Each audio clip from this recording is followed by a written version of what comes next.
శ్రీ మహాగణాధిపతయే నమః. శ్రీ మహాసరస్వత్యై నమః. శ్రీ గురుభ్యో నమః. హరి ఓం. మనందరం ఉదయం నిద్ర లేచిన తర్వాత ఏ పని చేయాలి, ఏ పని చేయకూడదు అనుకునేటువంటి అంశాల మీద ఇవాళ మనం ఈ యొక్క ఎపిసోడ్ గురించి ఈ ఎపిసోడ్లో మాట్లాడబోతున్నాం. అయితే ఉదయం నిద్ర లేచిన తర్వాత మన కాలుని, కుడికాలు మంచం మీద నుంచి భూమి మీద పెట్టేటప్పుడు యథార్థంగా చేయవలసిన పని ఏమిటి అంటే కనుక, సముద్రవసనే దేవి పర్వతస్తనమండలే విష్ణుపత్ని నమస్తుభ్యం పాదస్పర్శం క్షమస్వమే. ఈ యొక్క మంత్రాన్ని చెప్పుకుని భూమి మీద కాలు పెట్టాలటండి. ఎందుచేతనై అంటే కనుక, భూమాత ఆవిడ సాక్షాత్తు మాతృస్వరూపం తల్లి. మనం నిద్ర లేచింది మొదలు ఇంకా భూమి మీద కాలు పెట్టే ఉంటే కనుక మలమూత్ర విసర్జనతో సహా నడవడం, లేవడం, తొక్కడం మొత్తం అంతా కూడా భూమి మీదే. ఇవన్నీ ఇక్కడ భూమాత భరిస్తోంది అంటే కనుక, భూమాతకు ఒక్క మారు నమస్కారం చేసి, సృష్టి స్థితి లయలు అనేటువంటివి బ్రహ్మ విష్ణు మహేశ్వరుడి మీద ఆధారపడి ఉంటాయి కాబట్టి, ఆ బ్రహ్మ కూడా విష్ణుమూర్తికి సంబంధించినటువంటి నాభిగొట్టంలోంచి ఆయన జన్మించారు కనుక, ప్రధానంగా విష్ణువు పరమేశ్వరుడు నిద్ర లేచిన తర్వాత వాడు శివభక్తుడైనప్పటికీ కూడా మనస్సులో ఒకసారి ఓం నమో నారాయణాయ, ఓం నమో నారాయణాయ అనేటువంటి మంత్రాన్ని ఒక 3 సార్లు అనుకుని లేవాలి.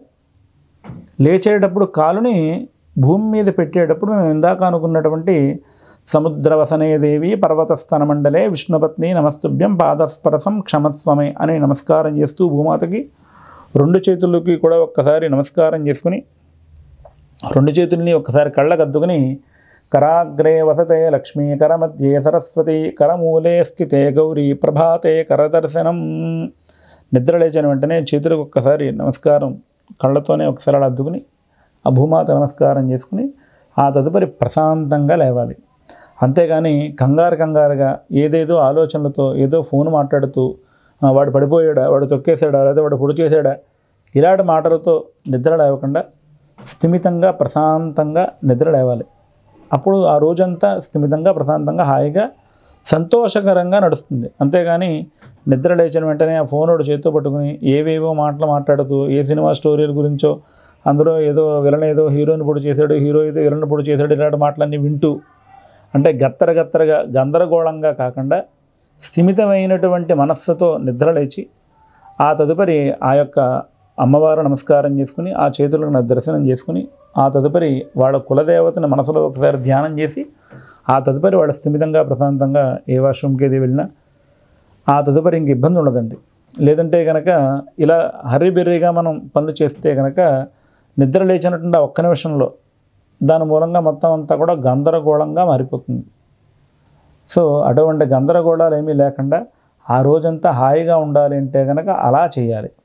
అలాగే నిద్ర పడుకునేటప్పుడు ఒక 11 సార్లు నమశివాయ నమశివాయ అనేటువంటి పరమేశ్వరుడు యొక్క నామాన్ని స్మరించాలి. అంటే ఆయన లయకారకుడు, అంటే నిద్రపుచ్చేది ఆయనే కదా, లయకారకుడు.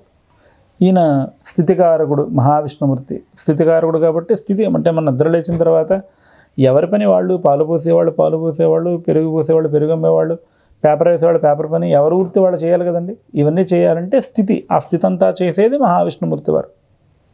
సో నిద్రపోయేటప్పుడు పరమేశ్వరుడు యొక్క నామస్మరణ, నిద్ర లేచిన తర్వాత ఓం నమో నారాయణాయ అనేటువంటి నామస్మరణ చేసి ప్రశాంతంగా నిద్ర లేచినట్టయితే కనుక ఆ రోజంతా కూడా శుభపర్వదినంగా ఏర్పడుతుంది. కనుక ఈ ప్రకారంగా నడుచుకోండి. జై శ్రీరామ్, జై శ్రీరామ్.